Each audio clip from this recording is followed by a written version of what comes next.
హరే కృష్ణ. ఈరోజు భగవద్గీత 12వ చాప్టరు 5వ శ్లోకం నేర్చుకుందాం. 2 రకాల సాకారవాదులు, నిరాకారవాదులు అని ఉంటారు. సాకారవాదులు అంటే భగవంతుడికి రూపం ఉన్నది అని చెప్పేవాళ్ళు. నిరాకారవాదులు అంటే భగవంతుడికి రూపం లేదు, భగవంతుడు ఒక వెలుగు మాత్రమే, ఆయన ఒక శక్తి మాత్రమే, ఆ విధంగా వాదిస్తారు.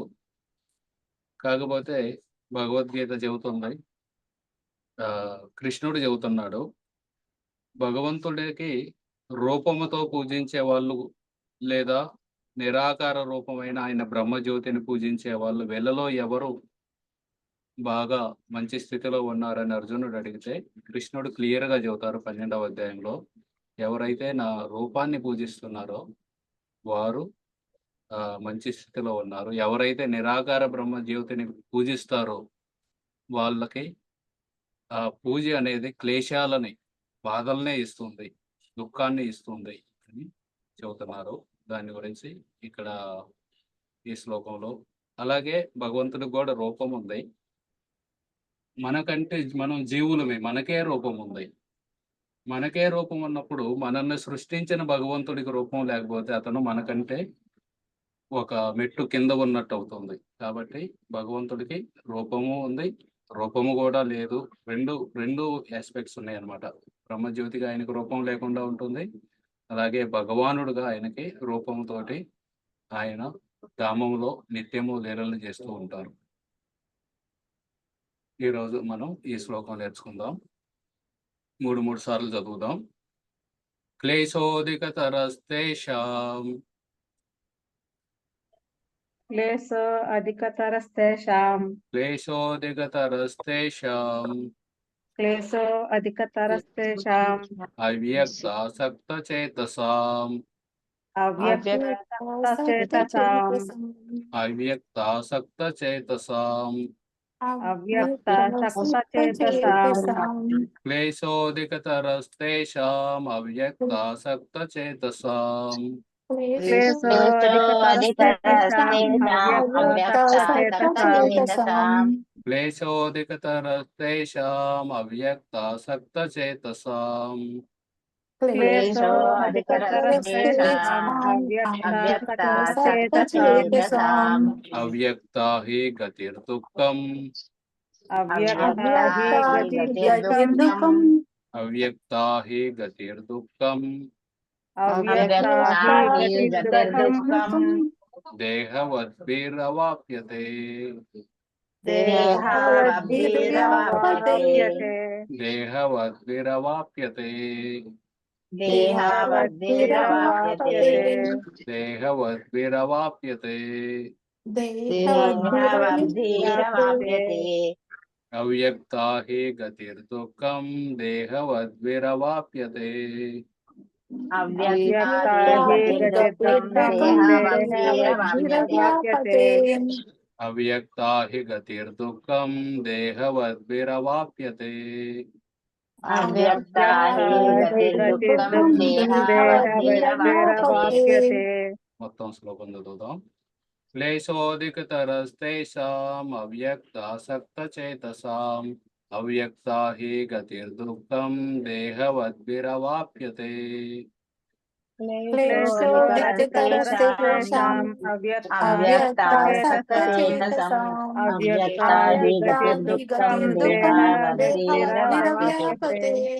క్లేశోధికరస్తేషాం అవ్యక్తాసక్తచేతసాం అవ్యక్తా హి గతిర్దుఃఖం దేహవద్భిరవాప్యతే క్లేశో అధికతరస్తేషాం అవ్యక్తసక్తచేతసాం అవ్యక్తా హి గతిర్దుఃఖం దేహవద్భిరవాప్యతే. ఓకే. దేహ అంటే దేహం, శరీరం. అవాప్యతే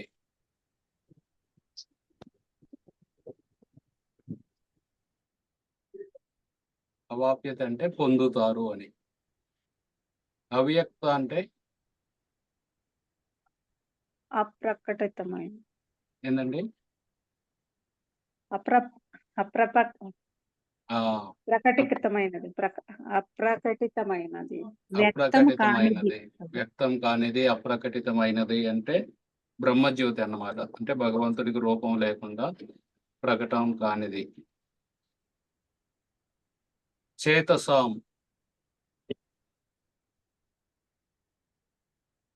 మనస్సు కలవారు అని ఉంది. చేతసాం అంటే మనస్సు. ఆసక్తి, ఆసక్తి అంటే ఆసక్తి తెలుగులో కూడా ఆసక్తి కలిగిన వాళ్ళు. క్లేశ అంటే బాధలు. క్లేశ బాధలు. అంటే కష్టము, అధికతర చాలా కష్టం అన్నమాట. ఆ బ్రహ్మజ్యోతి మీద ధ్యానం చేస్తూ పూజించే వాళ్ళకి చాలా కష్టమైన పద్ధతి అది. తేషాం వారికి అవ్యక్త అప్రకటమైనట్టి దానికి ఆసక్తమైనట్టి చేతస మనస్సు కలవారు అవ్యక్తము వైపు హి నిశ్చయముగా గతి గమనము దుఃఖం కష్టముతో దేహదారులచే అవాప్యతే సాధించబడుతుంది. మనం అందరం జన్మాష్టమి రోజు భగవంతుడి రూపం ఉంది, ఆయనకి అభిషేకం చేశాము, ఆయన పల్లకిలో తీసుకెళ్ళాము, చాలా సులభమైంది. అదే మీరు కూర్చొని భగవంతుడికి రూపం లేదు, మీరు ధ్యానం చేయండి దాని మీద, దానికి అభిషేకం చేయండి, ఇవన్నీ చాలా కష్టమైన పద్ధతి అన్నమాట అది. పరమపురుషుని అవ్యక్త నిరాకారత్వము పట్ల మనస్సు ఆసక్తమైన వారికి ప్రగతి చాలా కష్టముతో కూడి ఉంటుంది. క్లేశో అధికతరస్తేషాం. ఆ పద్ధతిలో ముందుకు పోవడం దేహదారులు అంటే దేహవద్భేద్ సర్వదా కఠినమే. అవాప్యత అంటే సాధించబడుతుంది, పొందుతాము. సో అది అందులో పొందడం చాలా దుఃఖంతో కూడినది. పరమపురుషునికి అవ్యక్త నిరాకారత్వం పట్ల మనస్సు ఆసక్తమైన వారికి ప్రగతి చాలా కష్టంతో కూడి ఉంటుంది. ఆ పద్ధతిలో ముందుకు పోవడం దేహదారులకు సర్వదా కఠినమే. సో ఈ పద్ధతి గురించి మనకు అంత అవసరం లేదు. మన భక్తులందరూ భగవంతుడికి రూపం ఉందని ఆ రూపాన్ని పూజిస్తున్నారు. చాలా మంచిది, చాలా సులభమైన పద్ధతి. మన ఆచార్యులు మనకు అది ఇచ్చారు. ఓకే, 3 సార్లు చదువుదాం దీన్ని. క్లేశోధికతరస్తేషాం అవ్యక్తాసక్త చేతసాం అవ్యక్తా హి గతిర్దుఃఖం దేహవద్భిరవాప్యతే. అధికరస్తేషాం అవ్యక్తచేతసాం దేహవద్భిరవాప్యతే. క్లేశోధికతరస్తేషాం అవ్యక్తాసక్తచేతసాం అవ్యక్తా హి గతిర్దుఃఖం దేహవద్భిరవాప్యతే. క్లేశో అధికతరస్తేషాం అవ్యక్తాసక్తచేతసాం అవ్యక్తా హి గతిర్దుఃఖం దేహవద్భిరవాప్యతే.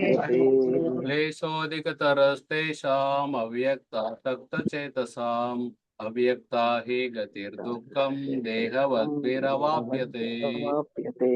క్లేశో అధికతరస్తేషాం అవ్యక్తాసక్తచేతసాం అవ్యక్తా హి గతిర్దుఃఖం దేహవద్భిరవాప్యతే.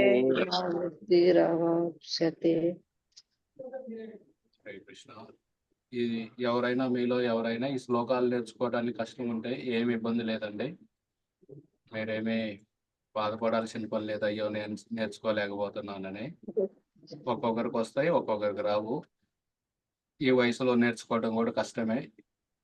ఒకవేళ మీలో ఎవరన్నా కష్టం అవుతుంది మాకు అనుకుంటే ఏమి ఇబ్బంది లేదు. నేర్చుకోగలిగితే నేర్చుకోండి, లేకపోతే పర్లేదు, ఎలాంటి ఇబ్బంది లేదు. కానీ ఎవరికైనా వాళ్ళకి సామర్థ్యం ఉంది, నేర్చుకోగల సామర్థ్యం ఉంటే నేర్చుకోండి, మంచిది, చాలా మంచిది. భగవద్గీత శ్లోకం నేర్చుకోవటం కంటే కావాల్సిందేంటి. ఎవరికన్నా సామర్థ్యం లేదు, మా వల్ల కాదు, సమయం లేదు, జాబ్కి వెళ్ళాలి ఇలా అనుకున్నప్పుడు ఏమి ఇబ్బంది లేదు. మీరు క్లాస్కి వచ్చి క్లాస్కి వినండి అంతే. ఎవరైనా కంఠస్థం చేసిన వాళ్ళు ఉంటే ఒకరి తర్వాత ఒకరు చెప్పండి. నేను నిన్ననే పంపాను, కొంచెం ముందు చెప్పినట్లయితే బాగుండేది. హరే కృష్ణ ప్రభుజీ. మహాలక్ష్మి గారు చెప్పండి. క్లేశోధికతరస్తేషాం చేతసాం అవ్యక్త హి గతిర్దుఃఖం దేహవది భవరాప్యతే. ఓకే, బాగా చెప్పారు. నేను చెప్తా ప్రభుజీ. చెప్పండి.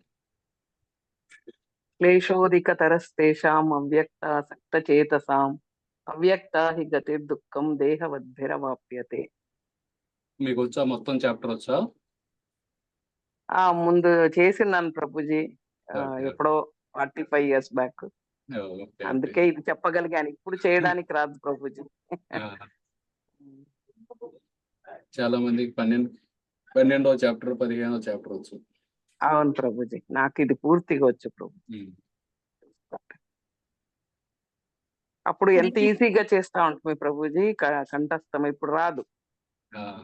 ఒక వరడు చెప్తే వెనక వరడు మర్చిపోతాం. అవును, కానీ అప్పుడు చేస్తున్నారు కాబట్టి ఇప్పుడు మీరు కొంచెం రివిజన్ అదే తోటి ఈజీగా చెప్పగలిగారు. వచ్చింది సార్. అదే అవును మీలో ప్రభు. కూడా ఎవరైనా ఎందుకు ఇవన్నీ ఎలాగో మర్చిపోతాం కదా అని అనుకోవద్దు. చూడండి, 45 సంవత్సరాల తర్వాత కూడా సులభంగా నేర్చుకోగలిగారు. గుర్తుంది. అవును ప్రభుజీ. సో మీరందరూ కూడా మేము నేర్చుకుంటున్నాం, మర్చిపోతున్నాం అని నిరుత్సాహపడద్దు. మీరు నేర్చుకున్నవి మీతోటే ఉంటాయి. దివ్య గారు. నేర్చుకుంటున్నాం, మళ్ళీ మర్చిపోతున్నాం ప్రభు. అది ఏం చేయాలో అదే అర్థం చెబుతున్నాను నేను. ఒకసారి నేర్చుకుంటే రెండోసారి నేర్చుకోవడం చాలా సులభంగా ఉంటుంది. ఒకవేళ మర్చిపోయినా ఏమి ఇబ్బంది లేదు. మనం గత వారం తిన్నదే గుర్తులేదు మనకి, కానీ అది మన ఒంట్లోకి వెళ్ళింది, మనకి శక్తినిచ్చింది. అలాగే మనం నేర్చుకున్నవి మనకి శక్తినిస్తాయి. మళ్ళీ రివిజన్ చేద్దామంటే టైం ఉండట్లేదు ప్రభు. ఇది కంఠస్థం చేయడానికి ఒక రోజే టైం ఉంటుంది. మళ్ళీ తర్వాత అన్ని రివిజన్ చేద్దామంటే టైం ఉండట్లేదు. మీకు ఇంగ్లీష్ వచ్చా? ఇంగ్లీష్లో చదవటం వచ్చా? చదవటం వచ్చు ప్రభు. ఇది పూనా వాళ్ళు ఒక చిన్న బుక్ చేశారు. ప్రభు భగవద్గీత శ్లోకాలు 100 శ్లోకాలు ఉంటాయి అందులో. ప్రభు అది కనుక తీసుకొని మీరు ఎక్కడైనా బస్సులో వెళ్ళేటప్పుడు అది జేబులో పెట్టుకొని వెళ్ళొచ్చు. మీ చిన్న బ్యాగ్లో పెట్టుకొని వెళ్ళొచ్చు. ప్రభు బస్సులో ఉన్నప్పుడు, లోకల్ ట్రైన్లో ఉన్నప్పుడు రివిజన్ చేసుకోవచ్చు. అది ఒక సలహా. అది మా బుక్ స్టోర్ లో దొరుకుతుందా ప్రభు? అవును, దాని పేరు భగవద్గీత చెబుతాను అన్నమాట. 108 శ్లోకాలను ఉంటుందా ప్రభు? అది పేరు? అది ఎలా ఉంటుందంటే, ఇదిగోండి ఇలా ఉంటుంది. భగవద్గీత శ్లోక రత్నావళి లెవెల్ 1, లెవెల్ 2 రెండు ఉన్నాయి. ఓకే. లెవెల్ 1లో 100 ఉంటాయి, లెవెల్ 2లో 100 ఉంటాయి. మనం లెవెల్ 1 నేర్చుకుంటున్నాం. అది బుక్ స్టాల్లో ఉంటుంది. అడగండి, భగవద్గీత శ్లోక రత్నావళి. తీసుకుంటాం ప్రభు. ఆ, క్లేశోధికతరస్తేషాం అవ్యక్తాసక్తచేతసాం అవ్యక్త గతిర్దుఃఖం దేహవద్భిర్వ వ్యాప్యతే. Very good. హరే కృష్ణ ప్రభు. చెప్పండి కళ్యాణి. బెల్లం అట్టుకోండి పో. క్లేశ అధికతరస్తేషాం అవ్యక్తాసక్తచేతసాం అవ్యక్త హి గతి దుఃఖం దేహవద్భిరవాప్యతే. Very good.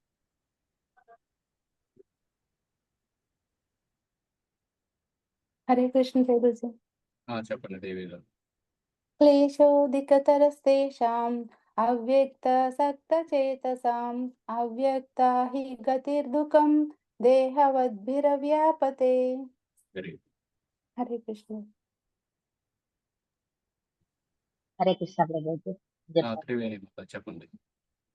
క్లేశో అధికరస్తేషాం అవ్యక్తాసక్తచేతసాం అవ్యక్త హి గతిర్దుఃఖం దేహావద్భిరవాప్యతే. Very good.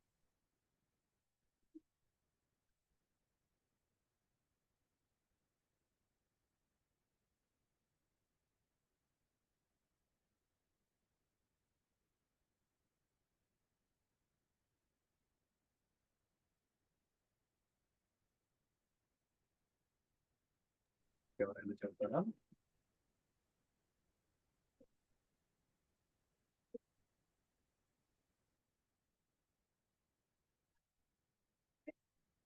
సరే.